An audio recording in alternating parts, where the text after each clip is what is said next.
إذا كنت في الدنيا عن الخير عاجزا فما أنت في يوم القيامة صانع. وعندما يودع الإنسان في القبر يسولج كبر كتكمت بحالا يجري سؤاله بعد دفنه كزام كتكبر بيتسبوچو قبايوچو كتملسوا بحالا ጥያቄ ይከተለዋል መቃብር ላይ ሆኖ عن ربه ስለ ጌታው ማለት ነው ስለ ጌታው ወዲኒሂ ስለ ሃይማኖቱ ወነብይሂ እንደዚሁም ሲከተለው ስለነበረው ነብይ ይጠየቃል ويثبت الله الذين آمنوا بالقول الثابت እነዚያ በምድራዊ ህይወታቸው ላይ ያመኑ የነበሩ ሰዎችን መጨረሻም ላይ ያው በመጽናኛ ቃሊቷ አላህ ያጸናቸዋል ማለት ነው فيقول المؤمن ሙእሚን የሆነ ሰው የዛኔ ሲጠየቅ من ربك ربي الله ማን ነው ጌታህ ተብሎ ሲጠየቅ ጌታዬማ አላህ ነው ብሎ መልስ ይሰጣል وما دينك ودين الإسلام ሃይማኖትህ ምንድነው ሲባል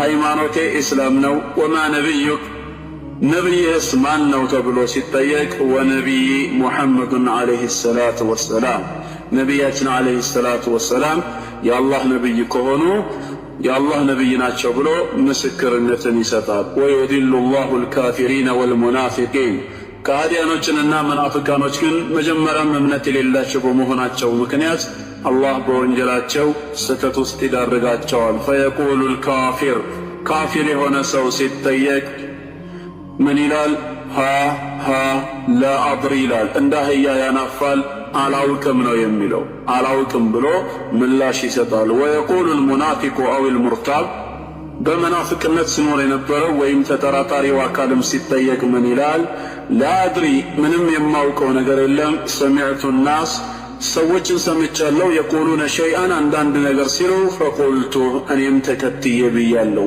ከዛ ውጭ ግን በእውቀት የተገነባ እምነት የለኝም አላውቅም ብሎ ነው የሚመልሰው የዛኔም ካፊሩ ወይ ሙናፊቁ በመዶሻ አናቱ ነው የሚመታው በመዶሻ አናቱ ይመታል አንድ ጩኸትን ይጮሃል ፈየስመዑሁ ገይረ ተቀለይን ከሰውና ከጅን ውጭ ያለው ሌላው ፍጥረት የሱን ጩኸት ድምፁን ይሰማዋል ነው የተባለው አላህ ይጠብቀን ነብያችን ሰለላሁ ዐለይሂ ወሰለም ምን አሉ አላህ ቢያሰማችሁ ኖሮ ይሄን ድምፅ ሙታኖቻችሁን አትቀባበሩም ነበር ነው ማንም ወደ ቀብር ወስዶ ሙታኑን የሚቀብር አይኖርም ነው ስለዚህም ቀብር ውስጥ ጥያቄ ስላለ ለዛ ጥያቄ መዘጋጀት ነው ከ3 ቀን ከ4 ቀን በኋላ ኤግዛም አለብኝ ያለ ሰው እንደሚያጠናው እዚህ ዱንያ ላይ ቀብር ላይም ጥያቄ አለብኝ ለዛ ጥያቄ ማዘጋጀት የሚገባኝ ምላሽ ምን አይነት ምላሽ መሆን እንዳለበት ከወዲሁ ልዘጋጅ ያስፈልገኛል ማለት ነው ስለ ጌታዬ ምን ያህል አውቃለሁ ውስጤስ ምን ያህል እርግጠኛ ነው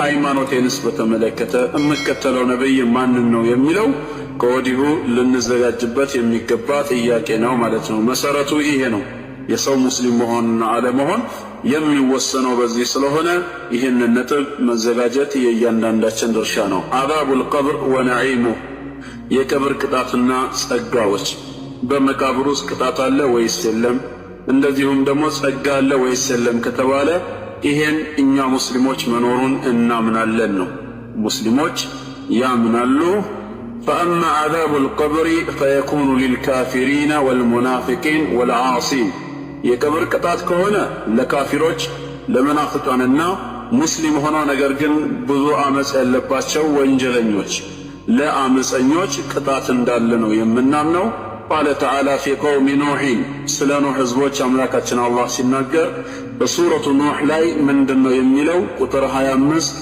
مما خطيئاتهم أغرقوا በኃጢአታቸው በወንጀላቸው ምክንያት እንዲሰምጡ ተደረጉ فأدخلوا نارا እሳት ውስጥም እንደዚሁ እንዲገቡ ሆነ فلم يجدوا لهم من دون الله أنصارا ከአላህም ሌላ ረዳትና ወዳጅን አላገኙም ይላል እዚህ ጋር مما خطيئاتهم أغرقوا فأدخلوا አለ ይሄ እንግዲህ የሚያሳየው ምንድነው ማለት ነው ከመስመጣቸውም ተከትሎ ይህ በእሳት የመቃጠሉ ጉዳይ እዛው ላይ እንደነበሩ የሚያሳይ መሆኑን ነው ማለት ነው በቀብር ውስጥ የነበረ ቅጣት መሆኑን ነው وقال تعالى في آل فرعون ስለ ፊርዓውን ዘመዶች ስለ ፊርዓውን ቤተሰብ የእምነት አባሉና ሰራዊቱ ሲናገር ምን ይላል النار يعرضون عليها غدوا وعشيا كاننا لليت ساتي كروالوال فرعوننا سراويتو فرعوننا تكتايوچو በቀንና በሌሊት እሳት ላይ ይቀርባሉ። ወየውመ ተቁሙ ሰዓ ሰዓቲቷ በምትቆምበት ትንሣኤ በምትመጣበት ቀን ደግሞ አድኺሉ አለ ፊርዓውነ አሸደ ልዓዛብ የፊርዓውን ሰራዊቶች ቤተሰቦቹን የእምነት ተከታዮቹን በጠቅላላ በጣም ወደ በረታው ቅጣት ክተቷቸው ይላሉዋል። ነገ የውመል ቂያማ ወደ በረታው እሳት የሚገቡ ከሆነ فالعرض على النار في عالم البرزخ መሆኑን ያሳየናል ማለት ነው። እሳት ቀንና ሌሊት ይቀርባሉ የተባለው የት ይሆናል ማለት ነው? በግርዶ ዓለም በቀብር ውስጥ መሆኑን ያሳየናል። قبل قيام الساعة ቂያማ ከመቆሙ በፊት ማለት ነው። ይሄንን ይገልጽልናል። وأما نعيم القبر فللمؤمنين الصالحين የቀብር ጸጋ ደግሞ በተቃራኒው ለማን ነው? ሷሊህ ለሆኑ መልካም ለሆኑ ለአላህ ባሪያዎች ነው የሚሆነው። አላህ ከነሱ ያደርገን። ቃለ ተዓላ አላህ ምን ይላል?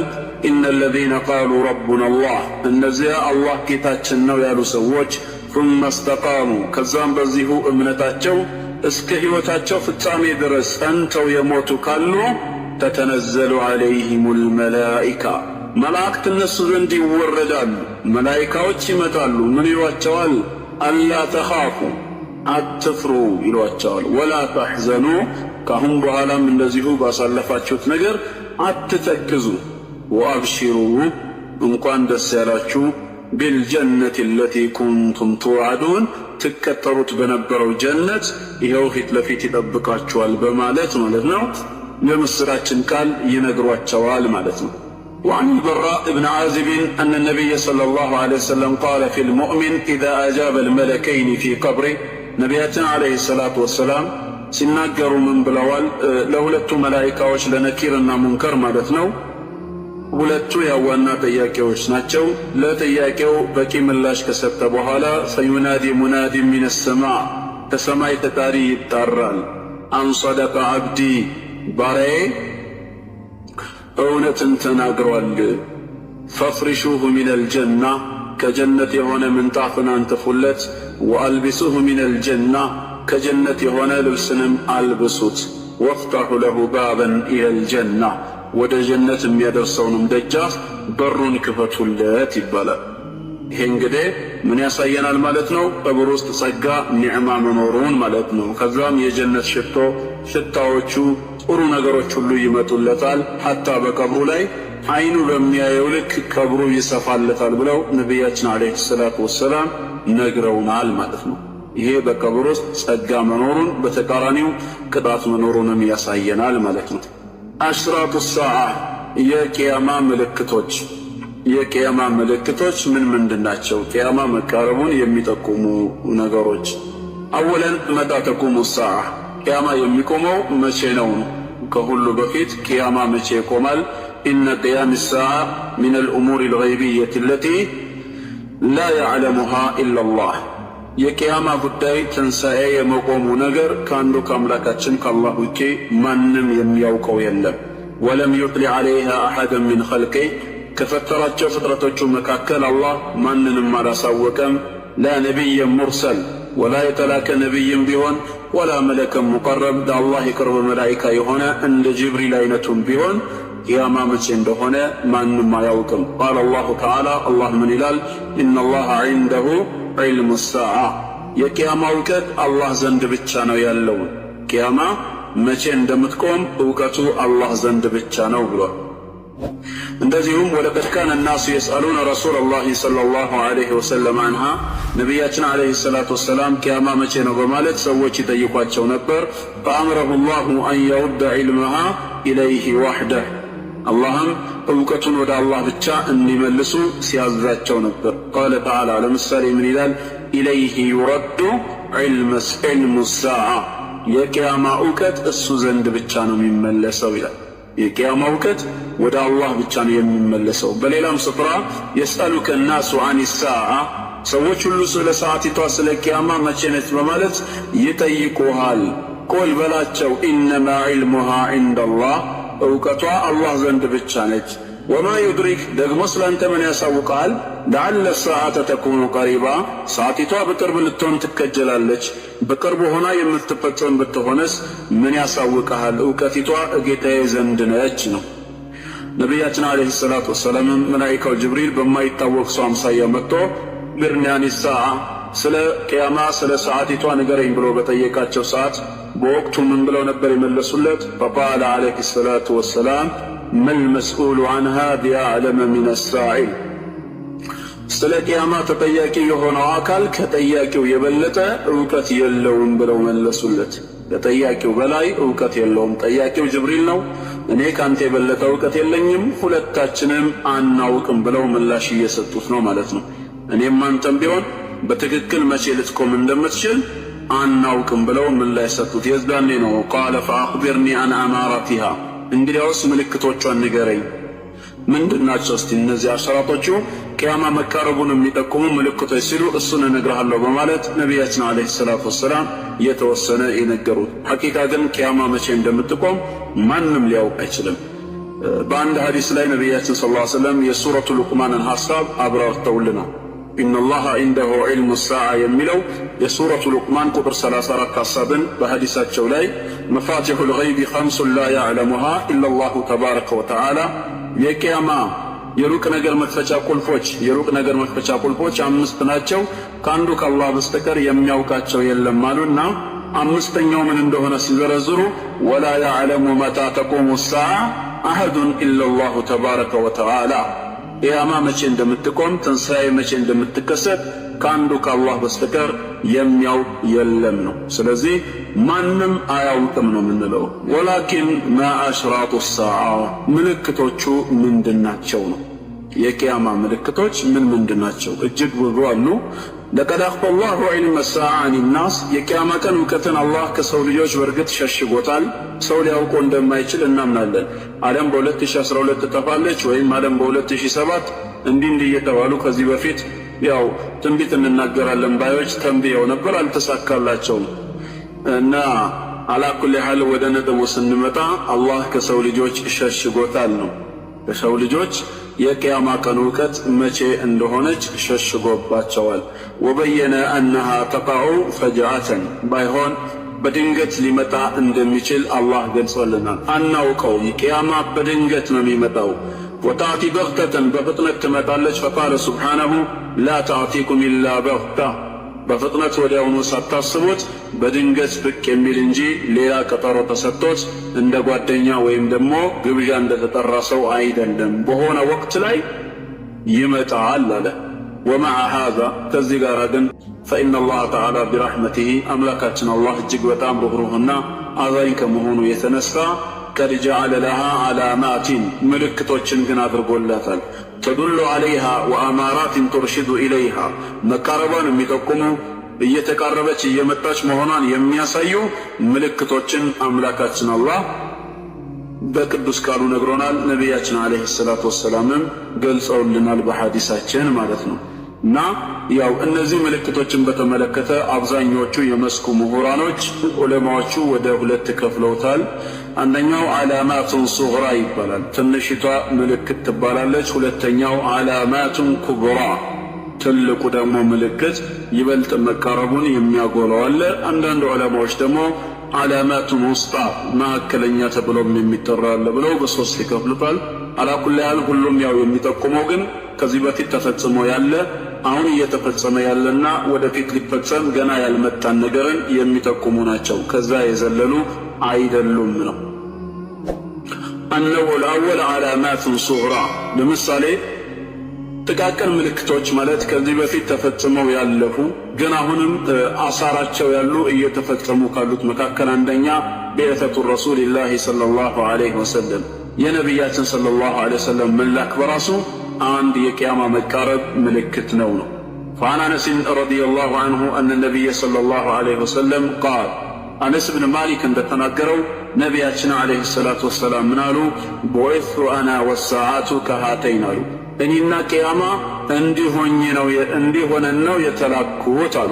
وأشار بالسبابة والوسطى በአመልካች ጣታቸውና መካከል ላይ ባለችው በሶስተኛው ጣታቸው በመጠቆም ማለት ነው። እነዚህ ሁለት ጣቶች የተቀራረቡትን ያክል እኔና ቅያማ ሰዓቲቷ እንዲህ ተቀራርበን ነው የተላኩት ብለው ስለ ራሳቸው ተናግረዋል ማለት ነው። ይሄ ማለት እንግዲህ ወልማዕና አነሁ ሰለላሁ ዐለይሂ ወሰለም ለይሰ በይነሁ ወበይነ ሰዓ ነቢዩን አኸር በሳቸውና በቅያማ መካከል ሌላ ነቢይ ያለመኖሩንም እግረ መንገድ ይገልጻል ማለት ነው።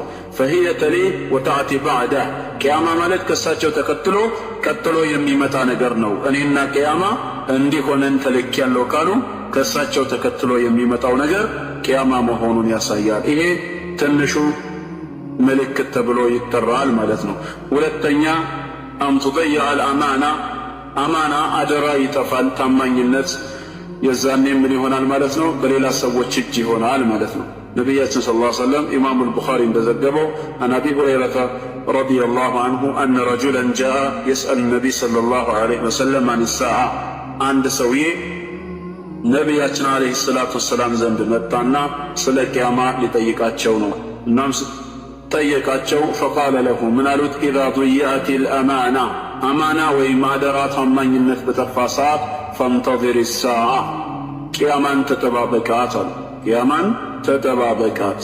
ከዛ በኋላም ቃለ ወከይፈ ኢዳዓቱሃ እንዴት ነው የመጥፋቷ ሁኔታ ብሎ ሲጠይቃቸው ቃለ ኢዛ ውሲደ አልአምሩ ኢላ ገይሪ አህሊሂ ጉዳዩ ባለቤቱ ወዳልሆነ ሰው ውክልና ተሰጥቶ ወደሱ በሆነ ሰዓት ፈንተዚር ሰዓ ቅያማን ሰዓቲቷን ተጠባበቃት አሉ።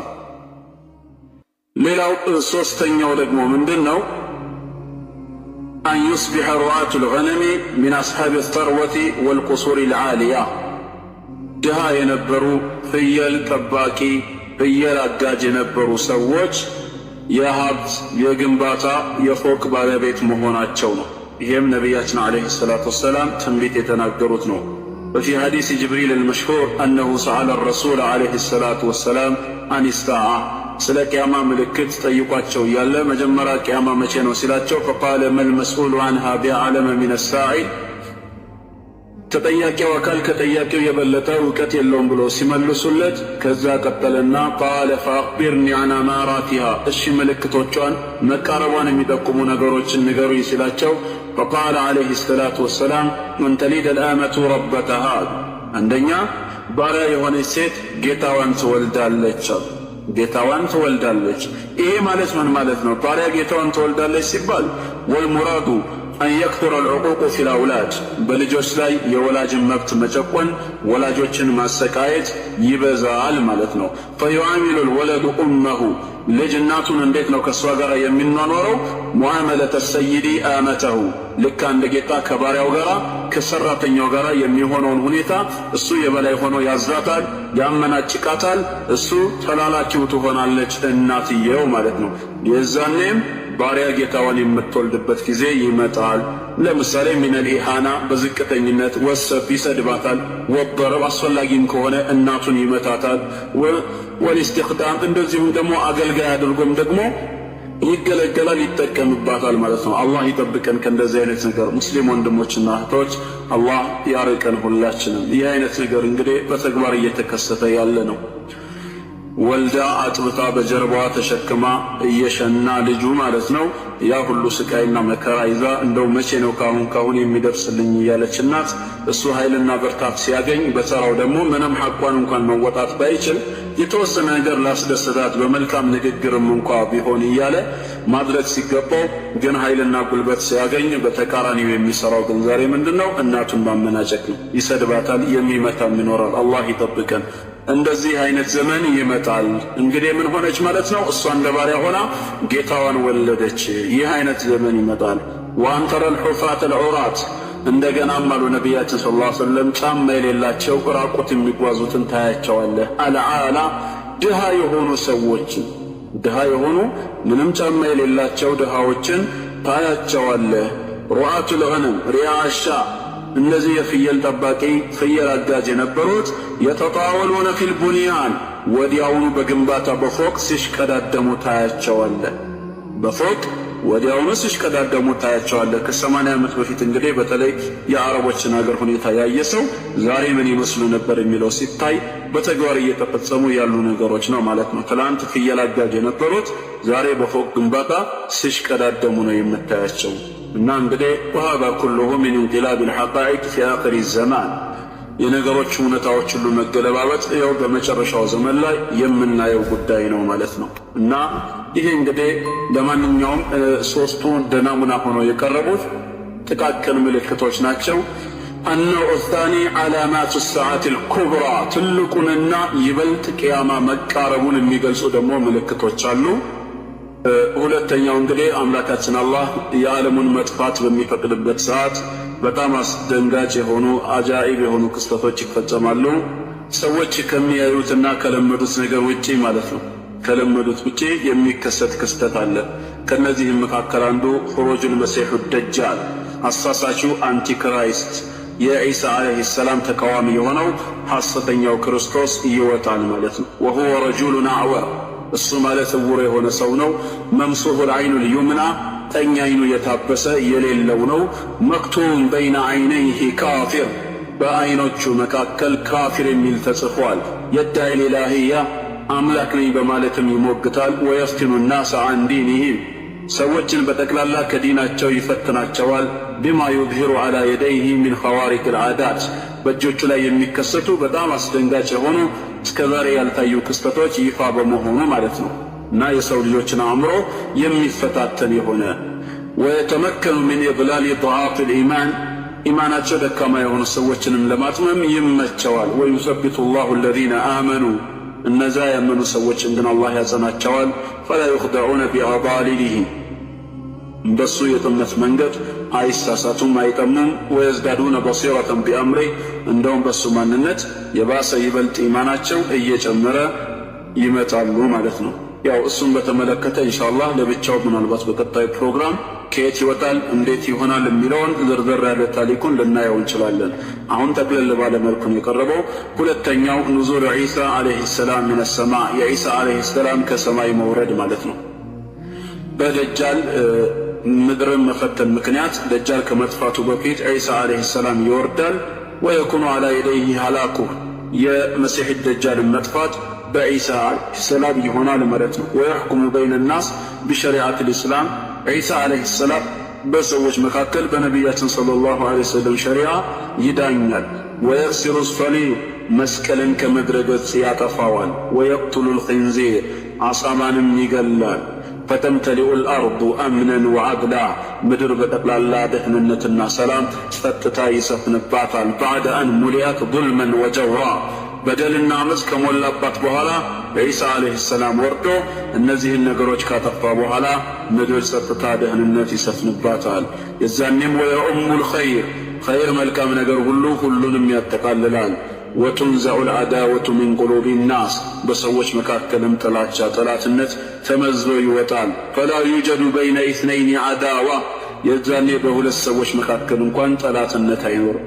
በሁለት ሰዎች መካከል ግጭት ጠላትነት አይኖርም። ይህም የዒሳ መውረድ ለቅያማ መቅረብ ትልቅ ምልክት ነው ማለት ነው። ቃለ አላሁ ተዓላ ፊ ዒሳ አለይሂ ሰላም እሱም በማስመልከት ስለ ዒሳ አምላካችን አላህ ምን ብሏል?